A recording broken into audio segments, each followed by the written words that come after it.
Somehow those things are in here, the way we're designing. So it's also kind of, I think, interesting take that suddenly you see those documents saying, oh, okay, we do those things, you know. It's nice that like somebody finally formalize it, you know. But I think it's also important that those documents, the ESG goals, I think especially on the social level, are kind of giving a guidance, you know, and maybe remembering us that, okay, there are certain kind of ambitions we have to carry on the projects, because again, we're designing for the people, you know, we're not designing, the buildings, our urban plans are sitting in the context where people are going, they're using that, they have to be happy in those places they are, they have to feel comfortable. So it's also kind of, you know, us kind of as an architects to have this responsibility, I think, to provide those buildings. I think the S of ESG is the most challenging of the three letters. What would you say about that, and if you would like to elaborate? Yes, you're so right. It in our whole kind of let's say focus on sustainability, also as a technical kind of discipline that would support what we do, there was a tendency to somehow forget the S in the ESG, and but I think the last couple of years, and I'm not talking about Henning Larsen, but broader, we have seen a focus coming back on the social aspects of what we are doing. We've been trying all the years to do something about starting with the place and the people and all that. But if you talk about accessibility and inclusiveness, it's much more than just have open doors. It's to creating these invitations to get in. And I just have to give an example from one of our projects. We started a big project in Canada and in Toronto. And we learned in that project that accessibility is, first of all, not about wheelchairs, because that's, of course, a fundamental thing that should be covered. It's not about having glass facades and open doors. It's about to create let's say, an invitation to people in the street that feel welcomed to enter, to participate, to be part of it. And in this project, it was a big university, Ryerson University, and it was about, just as a mindset, to think about there's a young kid walking the street, doesn't know anything about mathematics or university grades, never see themselves as being part of that, but find it like something is happening inside, and it seems okay, I walk in, and suddenly you're in one of these introduction courses where you can be without formal education before, and you find yourself in a place where you really want to be, to learn about mathematics and physics and stuff like that. And it was a little bit a learning process also coming from Denmark to a Canadian reality to see this. But that have inspired us a lot since. Ask the questions, is this a real invitation we're giving? Recap. Thank you, Luis. Nice start. I maybe tap in on you then on this. I don't necessarily think that there is one letter that is more important than the other. But maybe this is my engineering. When we see this ESG, we normally see in this Venn diagram with the three circles, and then at the intersection of all the three is where our design should actually be. So equal importance to the three letters. For sure, the social aspect for us, it's also when we see buildings where people really want to get inside of the building, when it's sufficiently open to everyone to come and experience, and it's not just about the facade or the materials like we've seen with Iris today. It's all sorts of experiences that the building can offer. It's the material. This is the Louis' obsession for timber, for example. It's bringing the nature that the kids is going to enjoy inside of the building, and getting everyone to come in and experience the common, the social part of the building.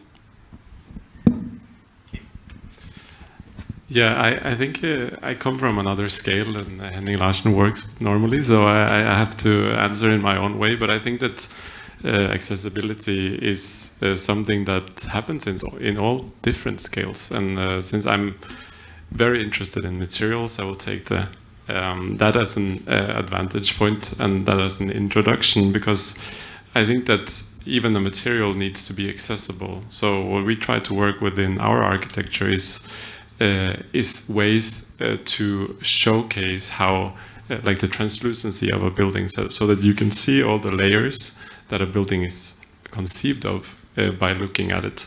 And I feel that in this way a building can be accessible, and it can also maybe open towards a more like sustainable way of looking at materials as well, because you can trace a material all the way back to the person that might have produced it. So in that sense, I feel that would be the way that I would interpret it. Thank you. Frank? It's a little difficult to answer that, because I'm come from the part that is in the end of the process, where you have created all the fine materials and geometries and accessibility and all that stuff. So from my point of view, I can say that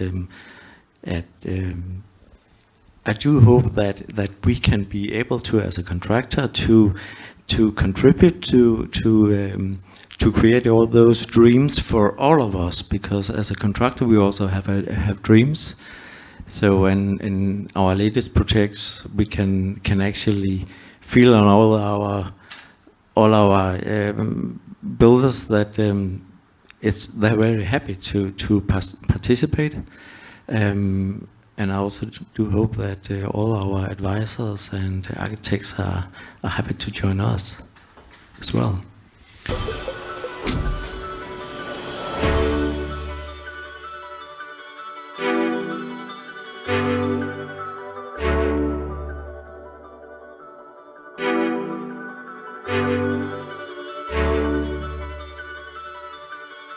I think it is very exciting to work with biomaterials for obvious reasons, because we can grow them again, but also because actually biomaterials can actually help us obtain carbon, and we can also work in a very smart way with them in the future to, for example, design for disassembly. So we can actually create architecture which is more environmental friendly, but on the same time actually gives a very calming atmosphere. I don't know if you have been in a wooden house before, but you can feel it, you can smell it. I have a different inner climate, the acoustic changes. So I think this is just one example. There is much more out there, and I think we are just getting started. So I think it's super exciting. So I think it's something that I'm very interested in, because I think that connecting to what I said previously, this idea of transparency is really important when you talk about materials, because if you can make people understand what they're looking at, that's kind of the first goal of architecture. That's also how you include people in this the material journey, and also how you can maybe get a new aesthetic acceptance of something. So that's really important. And if you can do that, then you can also aspire people to kind of again look at where does this material come from, understand the travel that it has done, and that maybe also roots you to a more local environment as well, makes you want to build with local materials instead of something that you import where from. So I think that for me, this understanding, this transparency, the material quality that you can actually attach a story to a material is really important to me, and also important to my research in materials. Ricardo, would you like to elaborate on that? Yes. Does this work? Hello? Does it work? Yeah. I'll take a different approach from engineering side, and the work that we do, and I mean, there is a key word that I was thinking when you were posing your question, which is education. And to us, even for the engineers, but for all sphere of the construction industry, it's very important that we self-educate on these concepts of circularity, of sustainability, on the correct use of materials, and what material does the best thing. Educate ourselves and then bring it out to the community. We've got fantastic experts in material and for both architecture and engineering, and democratizing the concept of what is good and what is bad, just like similar to the kind of process that food has undergone in the last few years, where ecologic food is better because it's local, because it's easier to collect and go to the table. The same thing with materials. Let's focus on the materials that are closer to us, that are doing the best good for ourselves as ultimate user of the project, as well as the community. Luis. Maybe I should angle it in a third way, like different way. I think there's something about the aesthetics here. There's something about that we have undergone a huge change from just years ago. Remember, like Norman Foster building was so cool because it was so slick. And it was like perfect in all aspects. And suddenly we are celebrating grass that is growing like wild. It looks like nature that is even more wild than almost in nature. We are looking at heavy, I would say almost clumsy structures, coming out, and we celebrate the genuine thing about this thing. And so there's an element of education or change of perspective that is happening here. And it started different ways. And I was one of the guys that laughed about these terrible buildings we saw, the first ones that were sustainable. But your aesthetics, the way you look at it changes as you understand more. So it is about showing something that is super genuine and for real and works, and there's a bigger argument than the aesthetics. Then you change your perspective on it. I think that's what we are seeing now. And that's why sometimes we see young generations of non-architects, just let's say home for a young family, they're looking for something completely different than they did 20 years ago. Completely different. There's no comparison in some ways. What about tiny homes? Who would have a tiny home 10 years ago? Nobody at all. But now, think about, can we live smaller but better? Can it be the real materials, not having any exhaust from bad paint? Or what about our kids and their upbringing and stuff like that? So I think it's a much bigger movement, and architecture and buildings, we're just a corner, we're just a part of it. Food is another aspect of it. Kindergarten, not kindergarten, education is part of it. So we have to be able to, at least as architects, to be realistic of our role in this. And of course, we're not the main driver. The main driver is the public that are changing the perception of what kind of life you could live in the future. I think that we should actually see the aesthetics in another way, because it's not defined. Actually, it's the broader view we have to take on that. We are the same generation, Louis, and slick architecture was in the 90s and in 2000s.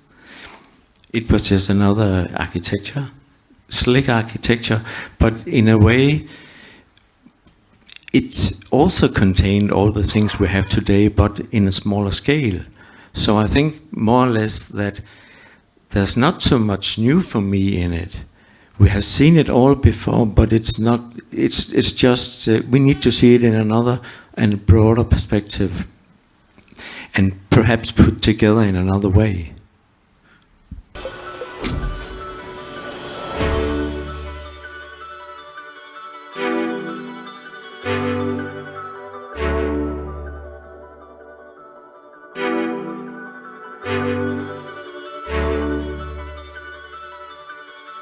When we talk about human-centric designs, there are of course many ingredients that come in action, and one is to find the right scale of the building.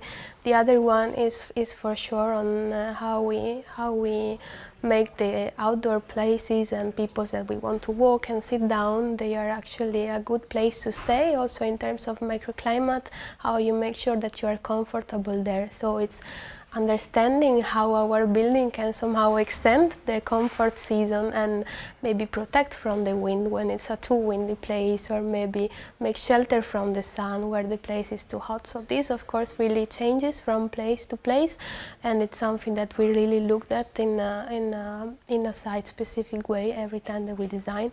And then I think that the third element is of course the integration of nature, the more that we can, and we know the positive effect that it will have on people and in their well-being, and the way that nature helps you find your place in the city as well. With me, social.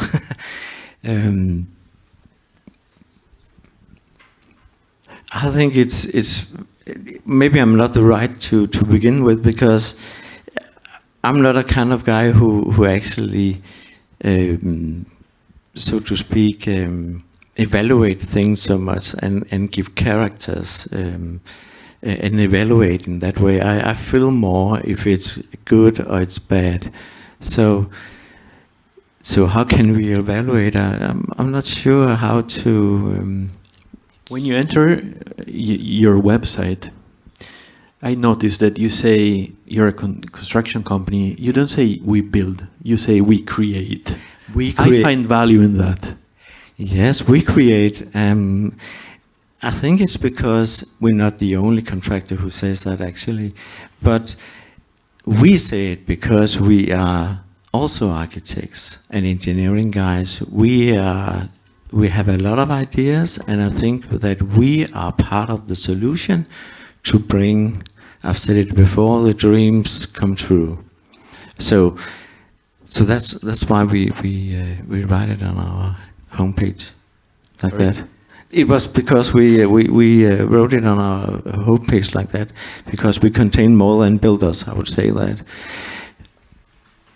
We were making a little fun of Frank before because I was introduced to Frank as the nasty guy of the group because he is the one that builds. But from the Louis dark said, side. Louis said he's gone to the dark side, but he's an architect, so there's still something good in him, probably. Anyhow. And the funny thing, I've actually been working together with Louis for like 15 years or something, right here at the office. So yes, it has been a pleasure. Louis, what would you say on that? On the, I would say, back to the issue, the environmental and social impact of good design. And you also wondered how to evaluate if it was good design.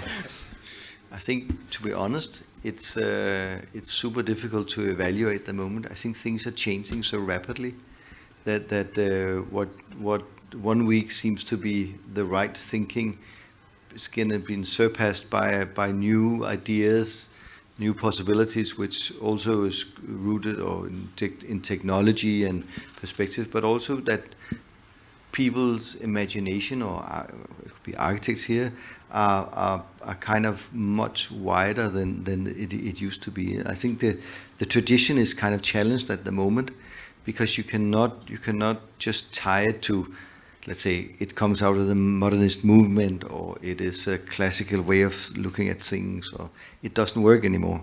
It's a different way. So when you evaluate, you somehow have to use the knowledge and the background you have personally, and take that, and that creates also a kind of a little bit of a difficult discussion on a broader perspective, because everything gets super personal, and that's why sometimes the way of measuring things becomes important, because you can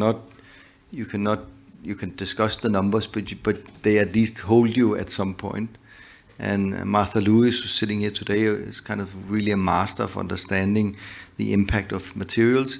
And by attaching the numbers to each of these materials and really be sharp on it, it also gives a direction in the discussion and a way of evaluating. Because otherwise it becomes a little bit like my personal opinion, and I think I feel is the worst, but like I know, you know, I don't know how to discuss with other people. And so there is something about it, and that is the challenge at the moment where things are moving so quickly as we're seeing it. Ricardo. I can tackle this subject under many different aspects. Being an engineer, I could go for the easy answer of saying you need to do a good life cycle assessment and have numbers that fulfill that you've got a good biodiversity net gain that is sufficient and so on. This is the easy stuff, because you take the data, you assess the data. If the data is above a certain threshold, then your building is good and it's a success. But my focus here is to say that you can measure a building if you've got sufficiently good data that allows to establish a benchmark and therefore assessing when something is good or bad. So the step before, to me, and since every building that we populate is a data bank, is to collect data. Data-driven design, evidence-based design, it's things that it's part of our process on a normal basis. So establish a good benchmark, a good process, so that we can estimate in the most clear way the success of our project. And again, life cycle assessment, biodiversity net gain, it's the short-term result. Based on the information that we've got, we think that a good building is going to perform roughly like that, so we try and aim for that. The real answer to success for our building is start thinking in the concept of cathedral thinking, meaning we design our buildings for the next generation. The success of our building today is only going to be justified or truly acknowledged 2, 3, 7 generations from now. That's going to be really when we know whether we've designed the building the right way. Frank, sorry. That's fine. Kim.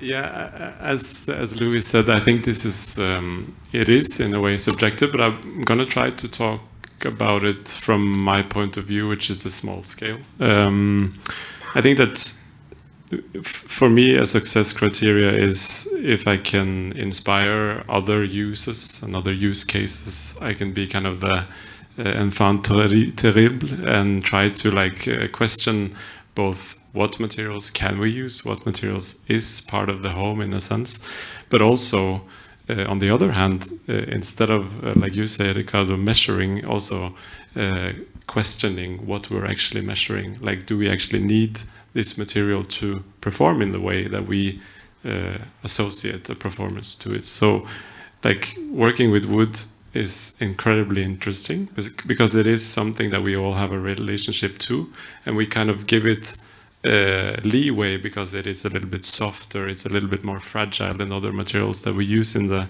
material palette of architecture, but it's something that we have gotten used to, and I'm very interested in questioning the actual properties that we need to have a building perform, if you know, like, what is performance?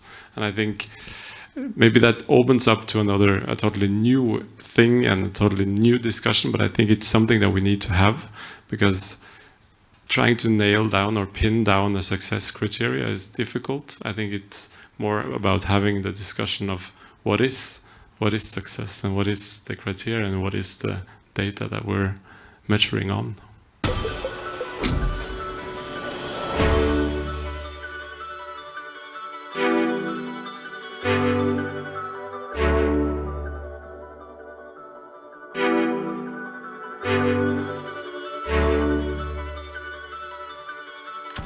I think that hopefully also, of course it's also a wish, that people will definitely want to do the right thing. So with this kind of change of mind, you wouldn't have that conflict that you're asking me about. You know, what to be sustainable can, in that sense, be discomfortable, right? Or be discomfort, But I think there will be an urge of doing the right thing and acting sustainable that will secure that we will be able to progress. Well, first of all, it's not just in the Nordics we can do a functional building, I have to say. We see many good colleagues doing that all over the world. But I think what's really have changed is that when 20 to 30 years ago when I started here, we were asked to do buildings that had plus minus 3 degrees or 2 degrees as maximum. We did a headquarter for a big company, and they would not accept that. And it was, no matter if you were building in Singapore, Copenhagen, New York, you should be able to wear a tie and a jacket, and that was it. And it was very difficult to get to that climate so controlled, because the ventilation system, the size of it, and the cooling effect on it was way too big.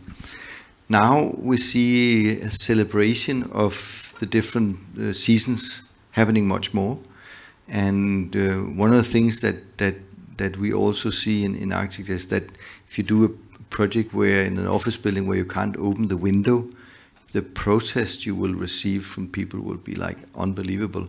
But in the 90s we did projects where you couldn't open the window because it was much easier for the management, for the facility management, to control the climate with the technical and mechanical ventilation. And that of course took away any participation in it. So what happens when we have this more, let's say, open mind to functionality and especially indoor climate, we also see a kind of activism which is good in architecture. An activism where our spaces, the ones we designed, will be explored in ways we didn't really imagine. Because by having that, by, let's say, opening the window first, taking control of your own indoor climate, also gives you the next step of doing something with the space you're in, rearrange the tables. We had two things that was religious at the time in the 90s. That was the climate that had this very little fluctuation in temperature. The other one was the grid pattern, the column grid in an office building. 3 tables, column, and if not, you failed.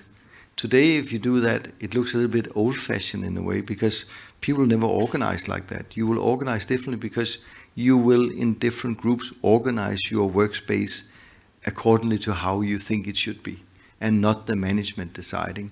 I think that's an interesting topic. And that, I think, honestly, it came from opening the windows at the first thing, and then it led to that. So the more we see this participation, the more we have to do flexible spaces, the more we will accept that it's summer, winter, you have to, walk past somebody else, you have to share something. It's acoustically, like, you cannot expect that you sit in an isolation.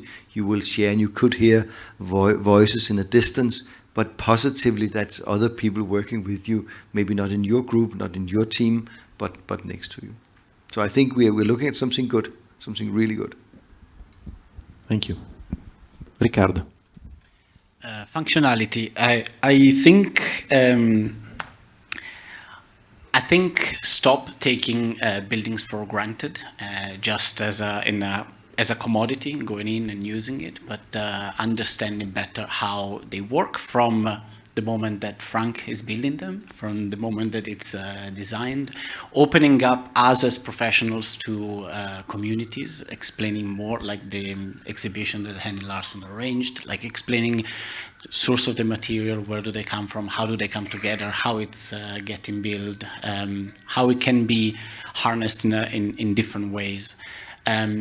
Leveraging technology and using it as best as possible. True, it's great to open the window. Sometimes it's also very good to have some sensors that can open and close the window or shuts the blinds when it's required. I know we can open another entire discussion on this, but technology brings data data brings a bit more certainty on how things can work. And we live in a world that, whether we want it or not, is interconnected, and we should leverage on that. So also including more technology in our building. I worked for a few years in Asia, and it was not that uncommon to enter a big commercial building and finding big dashboard saying, today we are using this much energy, what can you do to help us is this. So sensor, collecting information, pushing it to the audience, to the tenants, so that they can adapt to how the building is supposed to work best. That's good. Kim? Yeah, that's very interesting. I think that the classic way of thinking about functionality, like a style of functionality, is maybe something that we need to forget, because we're going to move into, if the future is the prospect of the future is correct, then we need to move into a lot of different types of buildings. We need to kind of adapt to what we have. We will need to see that functionality is not so much of a deterministic thing, but something that we as humans need to adapt to. And I think that there's a huge freedom in that as well. So I think that maybe functionality to me is something that is that can be transformed, that has the capacity to become something else in the future, that has the capacity to be transformed. That is maybe the ultimate type of functionality. And maybe that could also be a functional, a way of binding to the history of functionalism as well. Frank? I think that as a contractor, we see that it's very, very expensive, and it's very, very difficult to hand over the buildings when we have done them in relation to measurement. How do we measure how much air coming out and how many changes of the air in the offices, and etc. So it's very, very difficult to hand over, first of all, to the client, but also to the municipality or the commune, or according to the regulations. So to get this kind of diversity, I think that we need to work with the regulations, instead of saying that we have an even level of how to do things. I think actually we need to have a variety of ways you can do things. For instance, in Denmark we have regulations on everything, down to how much a stair is supposed to be good at walking on. How wide is the corridor, for instance? So we need to push the boundaries, which is the regulations, in a wider perspective. I would like to quote, when one enter your office as well as your website, it encounters these few words, that is, it begins with curiosity. So I have to say I love that, because curiosity, it is what really moves us. When we meet people, when we travel, whatever we do, when we eat, the discovery of what we don't know, the discovery of new things that keeps us alive and in some way inspire us. That's the way I see it. How do you see it? For us, curiosity is the big driver, and it's about it's a shared thing in a community like us. But I also think it for many architects. But we're trying to, what you could say, organize it or promote it as a way of looking at things. I think the whole sustainability approach we have started out and how we have been running it comes out of curiosity and not a very formal planning. We saw opportunities happening, and then we followed them. We saw another thing, we tried to follow that. And now it sounds a bit more crazy than this, but it wasn't that crazy.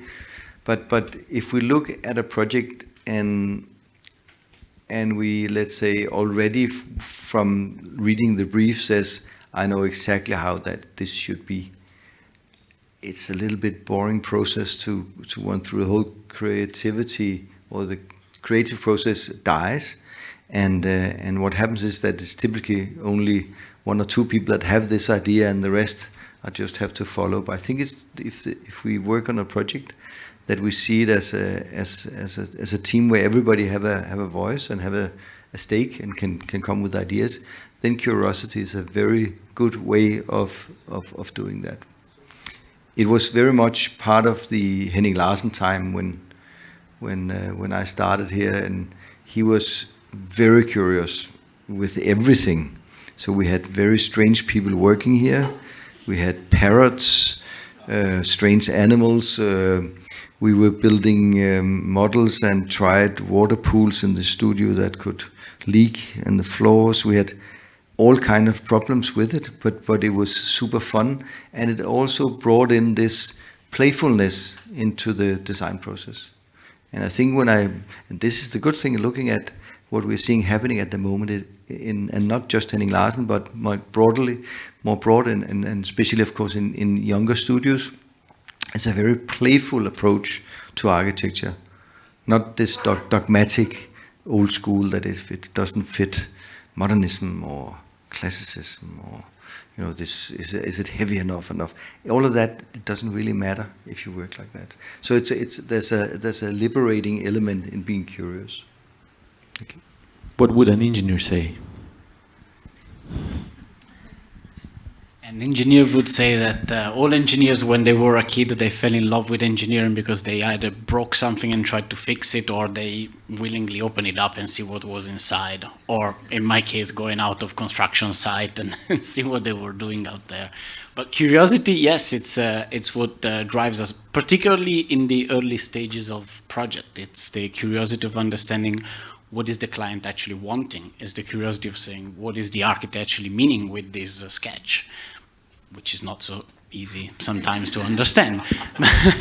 But it's keeping like an open mind and say there is never one solution. There is not like a finite pattern that is going to resolve the challenge. We test different things, and we listen to everyone. That's the greatest thing, is to get as many people in the creation process and getting all of the different ideas. And then there is that one thing that most likely doesn't come from you, but that vibes, and then everyone can learn something new, innovate a bit, and there you go. Kim, I would say one can see curiosity all over your work. Yeah.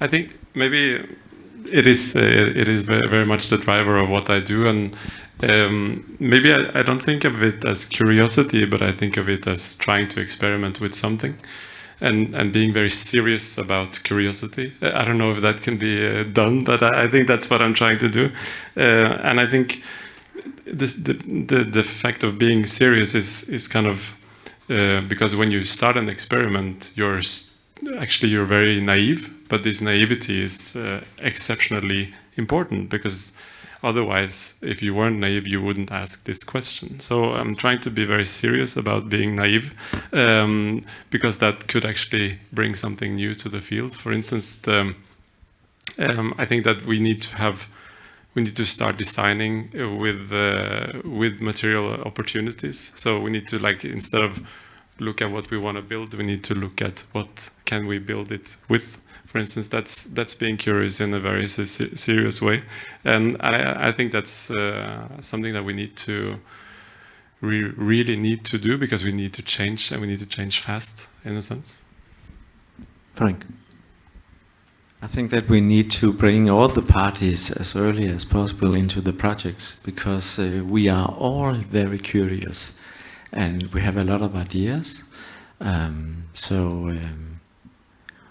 We tend to sometimes think, what were they thinking when doing that on the drawings? You should have been talking to me in an earlier stage. And the decision on how it looks wasn't bad, but it was perhaps not effective or cost effective or due to time scheduling or to money and stuff like that. So I'd say that bring as many people in as possible, even the non-creative people like contractors. There's also other parties, for instance, the clients, very special people who are doing the reefs, for instance. Bring them on, bring them further into the project, meeting us, meeting you, etc. Okay, I think that with the topic of curiosity, we can wrap up our conversation. I think we can have many more things to discuss, but it's also good to finish with such an important one, which is this one. As I said, I loved it. So I would like to thank you all very much for being part of this conversation. Frank Rishog, Kim Lencho, Riccardo Pedroni, and last not least, Luis Becker. Thank you for participating. Thank you all for being here. Thank you to our guests that are connected remotely. The Architect series will continue in October in Paris with Viguier Associés. So stay tuned and keep following the Architect series. Thank you very much.